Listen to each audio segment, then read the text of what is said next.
I don't want to stay in a company that they will not value you as a person. For me, it's not about the money, how they would recognize you as a person, as an employee, because you are the lifeblood of the business, right? Agree. So, for me, parang kahit simpleng thank you so much, in a recognition, not just monetary, but something that they can give you. It's enough. Coach Nards, an accomplished CEO and a visionary entrepreneur known for transforming businesses to new heights. As the CEO of Collar Finder Management Consultancy Inc., he is trailblazer in operations, HR, and business development. Coach Nards is celebrated for his remarkable leadership, business acumen, and ability to inspire excellence. Join us to tap the insights and inspirations he brings to the business world and discover how to apply these strategies to your own success. No, but people don't want other people to become successful. It's really a setup They tend to pull you down. to create something like this. Yeah, a different breed daw. Yes. I think God allowed that experiences to me for me to be stronger. I think these people are the blockers For me to think positively. to stop him to achieve something great. Pero syempre tao lang. But looking on the bright side, Ma-hurt ka. agree. Diba? These people is actually telling him the areas that he needs to improve. Pero I think it's a matter of how you move forward. So without these difficult people, Kasi if I keep on dwelling on the past, it will not help me to become me right now. he will not be the Coach Nards that we know now. But sa mga losses, you have to just forget about it and then just move forward. Massive success is the best revenge. This is Self-Made, where the future multi-millionaire gets inspired. It's an honor and privilege to have our esteemed guest, Coach Nards, in our show. Thank you, Coach Nards, for accepting our invitation, also for taking time to share your insight with us. Ladies and gentlemen, let's all welcome Coach Nards. Hi, Roq Cleo. Yeah. Thank you for inviting me here. Of course, it's a privilege, again, and an honor to have you in our show. So, Coach Nards, we have many people watching right now, no? So, would you mind introduce yourself with them? Yeah, you can call me Coach Nards, but my full name is Hernard Honcolada. That's my real name, my full name. Though it's really long, so I'd rather be called Coach Nards. Okay. But way back 2014, I started the business Collar Finder. So, but What is it again? Collar Finder. Collar. Collar. Oh, it's in the collar. The Collar. Collar Finder Management Consultancy Incorporated. Nice. So this is your business right now? This is my business. Yeah. Wow. I set it up way back 2014. So into recruitment when I started, but at this point, it's a one-stop shop business solution. So it means that we are helping startup companies, small to medium-sized companies, but for other big-time companies who are looking for recruitment, they are in need of recruitment needs on that part. Collar Finder helping them out to sort and qualify good candidates for them. Galing, no? I like the name, no? Collar Finder. Collar so, Finder. yeah. So, it sounds you're really successful, no, in your business. So, Coach Nards, would you mind share to us who is Coach Nards before the Collar Finder? Ang lalim, Okay. I started from scratch, as in a normal being. We're not that rich. Okay. Also, Can you define we're not that rich now? Kasi yung... on the average, Okay. but dumating sa point that we have nothing na. Because early retirement of my father, he did that on the situation na mas mag-intact yung family namin. So he decided to have an early retirement because of the house. Grabe, no? It's a really big decision. Yun. No? And then I jumped from private school, napunta ako sa public. Wow. So it's really a hard situation for me to cope up. But because of that, I realized that I should move forward. And then from there, hindi madali yun. Yeah, of course. Oh, the transition from private school to public So, school. No? mahirap yung transition. But it's all about studying. So, I finished that from the high school. Then after that, struggling pa rin yun hanggang mag-college. But then after ng college, I graduated na ng BS Psychology with the help of my auntie. Oh, okay. So my auntie. So she helped me to finish. But I did work in a Alabang wet market So, as a vendor. wow, nag-vendor ka Nag-vendor ako, yes. As in sa palengke? Sa palengke talaga. So, So- wet market. So, you're doing this while you were studying? Yes. I did that. Wow. The time that no one is helping me, I did help myself through that. So, how were you able to manage those, no? Parang you're working sa public market. It's not And- that easy. Oo nga eh. Kasi I need to wake up early, 2 a.m. Anong binibenta mo? Tilapia, bangos.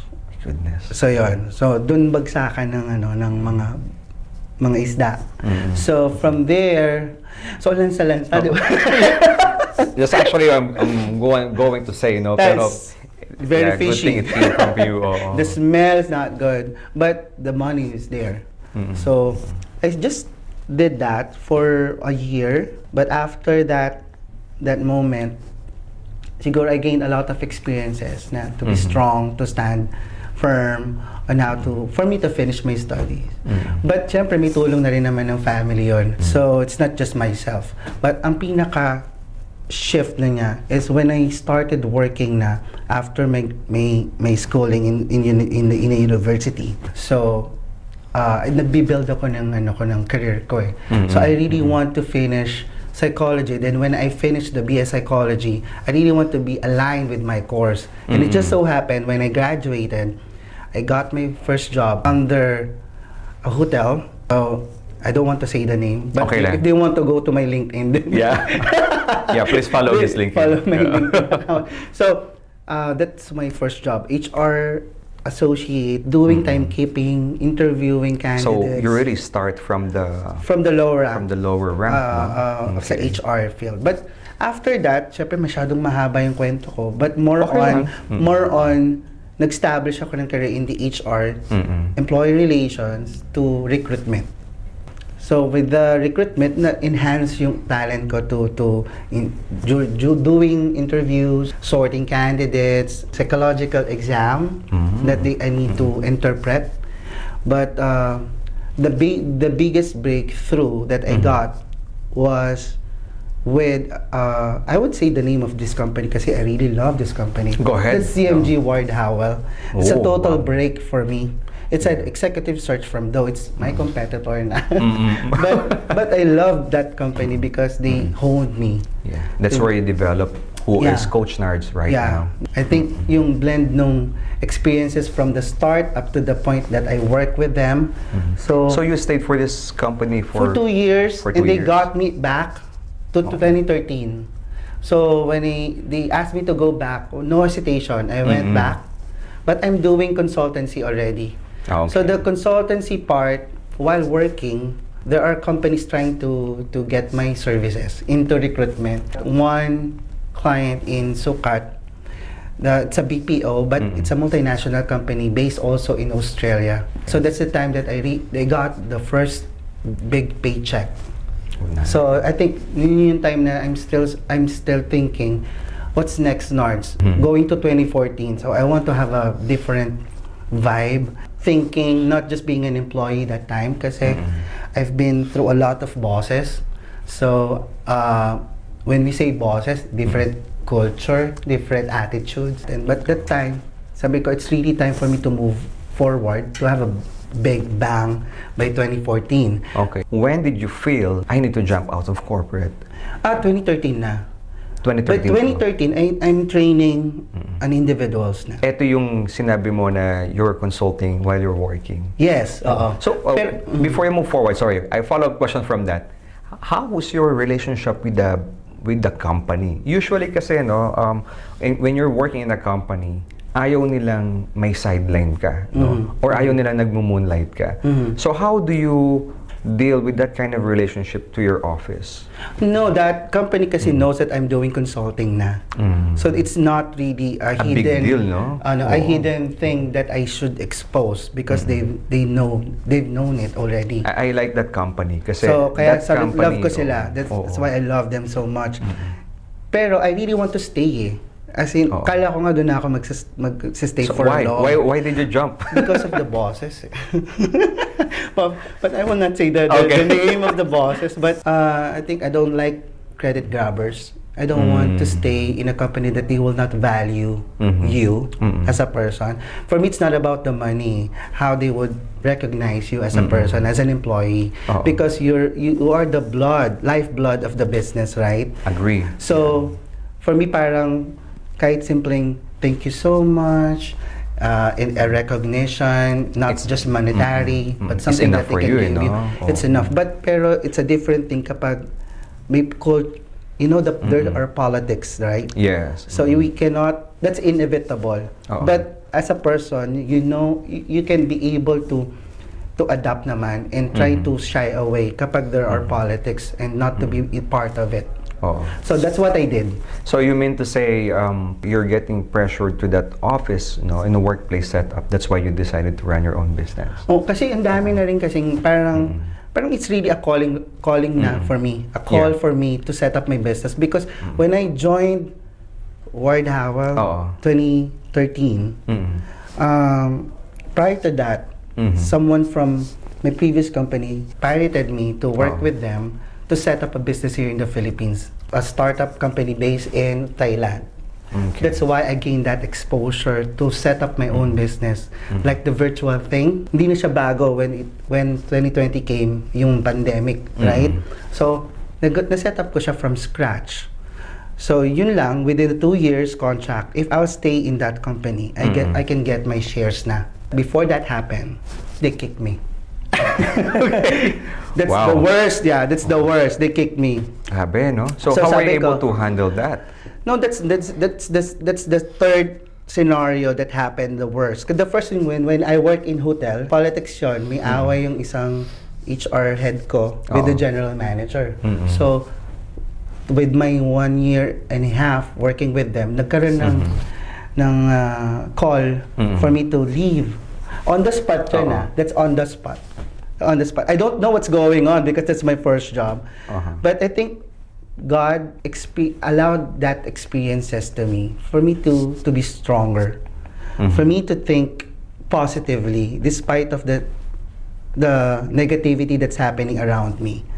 Pero syempre tao lang, Okay. ma-hurt ka, Agree. diba? Pero I think it's a matter of how you move forward. Kasi if I keep on dwelling on the past, it will not help me to become me right now. So something na nilook forward ko para mas maging strong ako. Sabi kasi kapag kung ano yung meron ka, yun yung mas ingatan mo pa kasi yun na lang yung meron ka. But sa mga losses, you have to just forget about it and then just move forward. So yung second naman, prior dun sa third, yung second is, I'm trying to look for a better company. Kaya lang it didn't work well because may pagka-sister company pala yung in-applyan ko. Okay. So that's my first and last day. So it's really hurtful yung moment. I don't know how to escape yung area kasi sabi, we cannot continue you anymore, Nards, because we found out that your previous company Oo. is our sister company. Parang Connected talaga, no? oo. Tapos Oo. hanggang sa nang bumalik, yun na nga, yung last yung mismong inalis ako, talagang on the spot naman ako ng isang Thailand-based company na set up sa Philippines. Nung na-set up ko na talaga siya totally, I hired the recruiters, I hired the IT guy, Galing. everything's okay na. And then that's the time, they created me an issue na hindi naman talaga nag-exist. So, alam mo na, money involved na, Yeah. okay, instead of Nards will stay here for 2 years na, magkakaroon na siya ng say So, better to something. Yeah, I like your story. I think the way I reflect on your sharing, it is something like, how do you say it? There is something that we want to pursue, in the office, in the corporate stuff, But you mentioned about the calling, You mentioned about God, So I think Yeah. our audience are comfortable with that as well. There is something kasi, no, this is what I believe in as well, na kahit na ipilit mo yung sarili mo in a particular office, no, talagang may mangyayaring issue, may mangyayaring problem. Because God is telling you, no, to jump and do this next step. And for us, no, ito nakikita ko the way you talk parang you had couple of problems, ginawa mo yung best mo, and then hindi pa din, no? Correct. So the best is yet to come. Ito na pala. Yes. Ito yung, I think, that motivates you to run a business. It's not the problem in the office. It's really a setup, no, to create something like this. Yeah, a different breed daw. Yes. A different breed. Which is nice, Keep no? on telling me that you're a different breed, Nards, because most of the HR people will not be jumping like what I did. Oo. Total risk The last job that I had with that company as a senior consultant, not really for the director level, kasi that would be the next level that I would be. Pero I don't want just to wait on that one because it's really parang na ako yung how would I say it, na parang kang nasisilaban ka na ng apoy na you really want to get outside that room and to do something, and I want to have a new environment. It's not about ayoko lang. Parang talagang, as I've said earlier, it's really a call. Yeah. Because not if everyone would be an entrepreneur, edi wala nang employees, right? Agree. So it's really a call because even when pandemic came, I'm totally devastated and don't know what to do. Hindi ko alam kung anong gagawin ko, pero because we have a different mindset as an entrepreneur, palaban tayo. Palaban. I like that. Palaban. And we are unstoppable. I would say I am resilient on that part. Kasi when I started resilient, ang dami na rin namang nag-try mag-pull ng business ko. So, it's not just about other people, but near my bench, yung mga to. Like, friends. Friends na you allowed them to be part of it. Tapos, nandun ka na sa pinaka-peak, they don't want people, I don't know, but people don't want other people to become successful. They tend to pull you down, but it's not about I allow them that moment to happen. Siguro nagkaroon ng mga scenarios that I found out na may mga wrong things that they've done in my business, but I called a mentor on that one to help me out to be released and also to move forward on that level. I really like what you mentioned about that, no, and your motivation to run this. Again, there is something happening behind it, no, that really pushes you to run your own business. And the caller finder, no. So, how did you come up with the name caller finder? It's interesting. To be honest, I hired a marketing manager, graduate from UP Diliman, but I will not say his name kasi he's one of the person na naging part ng pag-build ko nito. I asked them because I really want to put my initials, not the caller finder thing.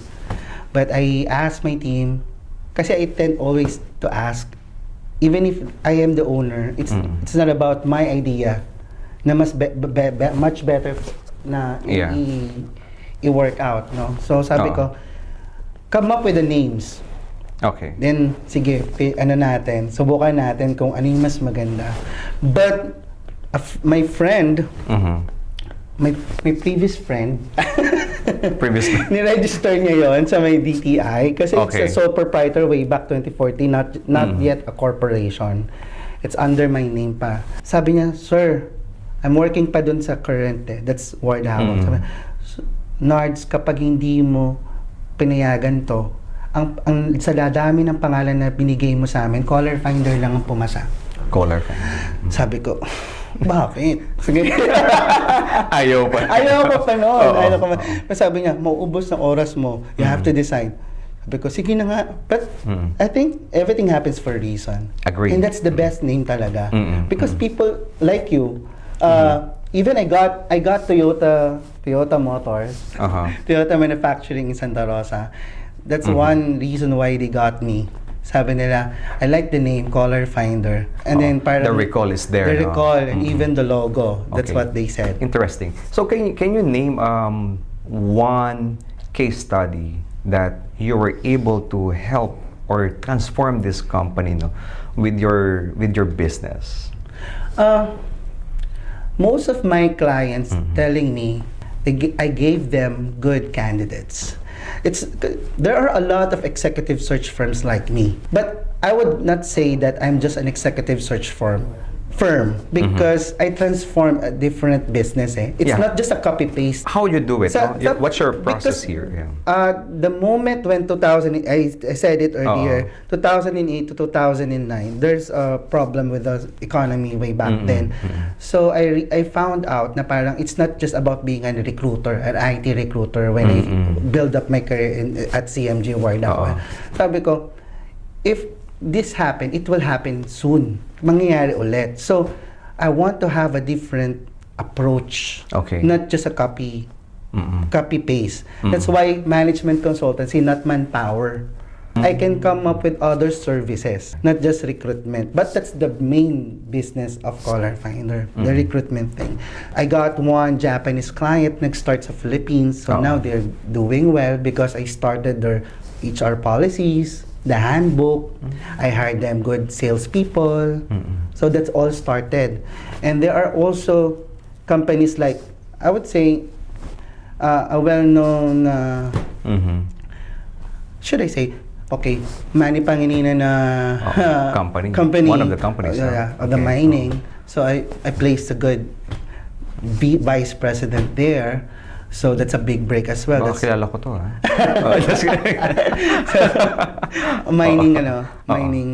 mining company niya. So I placed a vice president role from that company. And they said, we've been looking for this for so long. Pero ikaw yung nakahanap. I think it's not because magaling talaga kami. Because I think we have a different approach. A different strategy. And what I'm telling to my people, don't just do your work for the sake of money.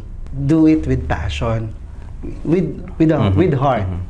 Kasi if you will do it with passion, malalagpasan mo yung ibang nagtatrabaho lang eh. And even my previous bosses, they know me that I excel more than expectation. Their expectations. Sobrang sabi nila, sayang naman, dapat nag-stay ka pa sa amin. Sayang naman. It's too early for you to leave the company. But I think everything happens for a reason. And if I stay that long, for sure, I'm not here talking to you, Roq. Yeah, exactly. So, how were you able to accomplish yung mga achievements netong si Caller Finder right now? Or what I'm trying to say here is, what are the biggest accomplishments?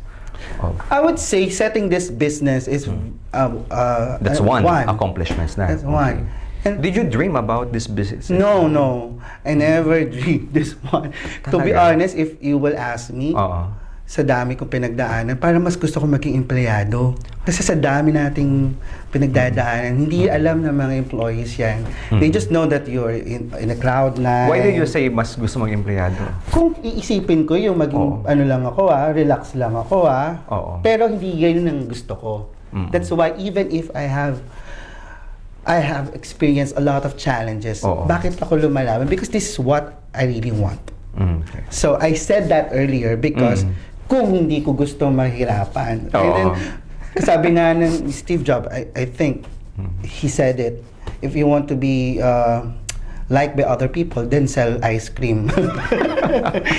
Me kasi dami nating kakontrahan. Yeah. Yung ideas natin, di bumabangga sa iba. So, sa family members pa lang, when I started my business, they don't want me to jump being an entrepreneur. Sabi nila, you're okay na eh. You're established na. Sumusweldo ka na ng ganito. Bakit ka pa aalis at magbibusiness ka? If you don't mind, magkano yung sahod? 6 digits?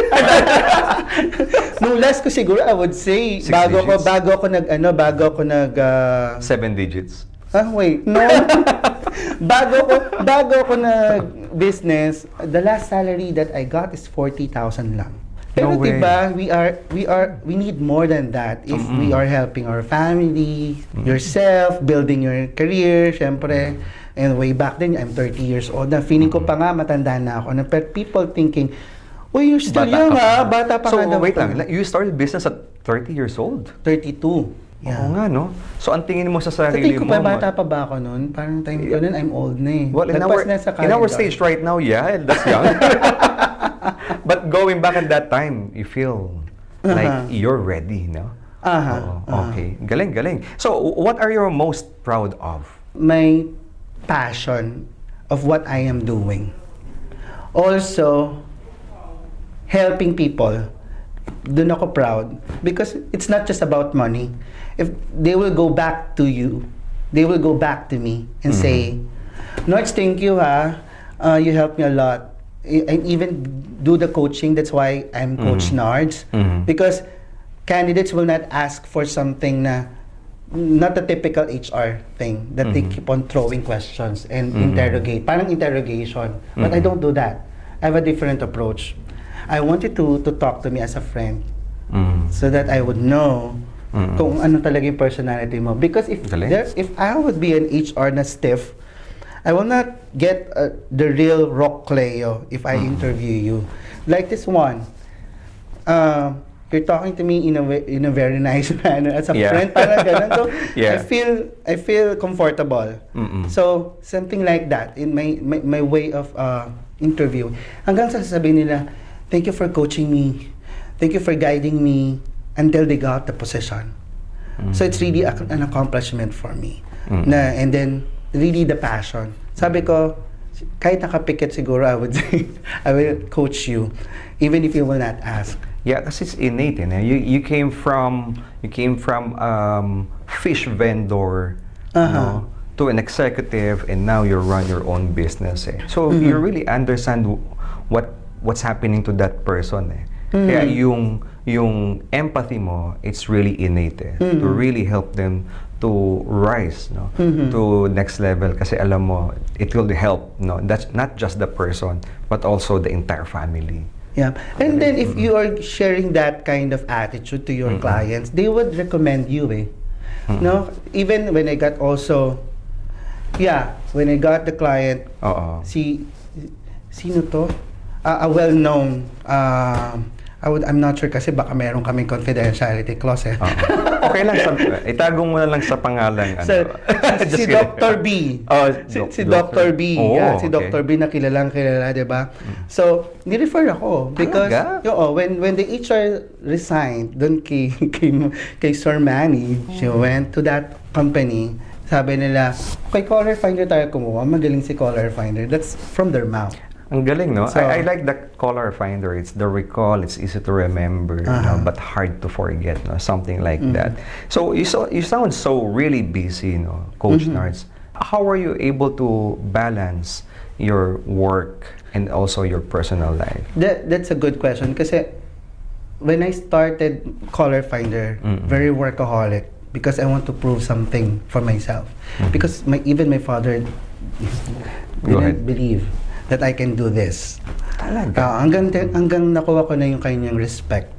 How did you say na even your father won't believe in this one? Because they cannot see anything pa that time. I keep on saying I will have this. I'm like a Joseph the Dreamer guy. Na even if I don't have it, I have a faith that I can get it. But it's not just about the faith. It's about how I work on it. So I really work for something that I have right now. Sabi ko nga sa isang video ko, stop manifesting because it's not just manifesting. You should act on it. So, kasi people tend to say, I manifest to have money, but you're not doing anything. So even you siguro and even me, we both know that we should work our ass off. Di ba? On that part, di ba? Galing. So again, how were you able to balance it? No, your personal to your business. That's I forgot that one. I sing. That's really my hobby. My doctor told me if you're stressed or something you feel depressed, you have to do a habit wherein it can release happy hormones. Sabi ko, may happy hormones pala. I always sing. I sing in the church. I'm a worship leader in our church. Galing. So, That's why you're blessed.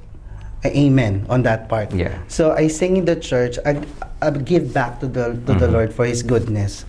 But it's the talent of singing is really a grateful part of my life. Kasi talagang not all can sing, di ba? We can sing naman, but yung talent to sing talaga that people will like your voice.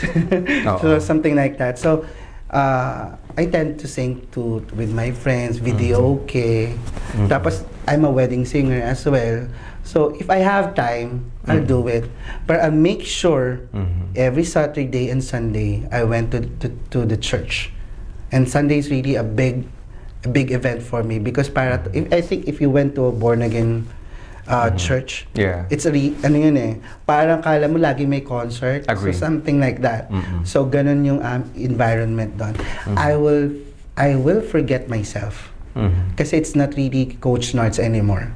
It's me serving God on that level. So talagang medyo watch out yun. So pagdating ng Monday onwards, bakbaka na naman, trabaho, Nards, ganyan. You have a time for yourself to refresh, you know? And then leave everything happened for this week and then move forward. Yep. It's amazing. All right. So thank you so much, Coach Nards, for sharing your wisdom. For sure, it's really valuable for our audiences. No? So here's my diamond for this discussion po natin. Diamond is my reflection or key takeaways talking with Coach Nards. First off is massive success is the best revenge, so Coach Nards have a lot of people encountered a lot of people, and then I think these people are the blockers, or sabihin natin blockers, to stop him to achieve something great. But looking on the bright side, these people is actually telling him the areas that he needs to improve. So without these people, difficult people, he will not be the Coach Nards as Coach Nards that we know now, no? So that's one of my diamond. Another diamond here is the Caller Finder is actually not a recruitment company. They are a solutions giver. Right. I like it, no? I like it. So they go beyond as a recruitment company or agency, not just to provide you a person to fill in those gaps. But what they did is they had this kind of empathy, look in between the lines, between the gaps, and find what's really suitable for you. So that's what I like about this the Caller Finder. And then third diamond here, as he mentioned, he started business as early as 32 years old. So the way I see it, this is the warrior is a child. Grabe, no? It's like, the image of yourself, you're a kitten, but in the reflection of in the mirror, you're a lion. No? That's how I reflected it. That's my diamond while Coach Nard is sharing about his experience. And also, my last diamond here is desire without action is nothing. Grabe. So, those are my take, Coach Nards, and I really, really appreciate your time, joining with us today and sharing your insights to how to grow your successful brand. Ladies and gentlemen, from fish vendor to a successful business caller finder. And so I encourage everyone to follow Coach Nards and also his social media and website to learn more about his work. And I hope you learned something new today. If you like this episode, kindly subscribe and share it with your friends and be blessing for others. Thank you so much.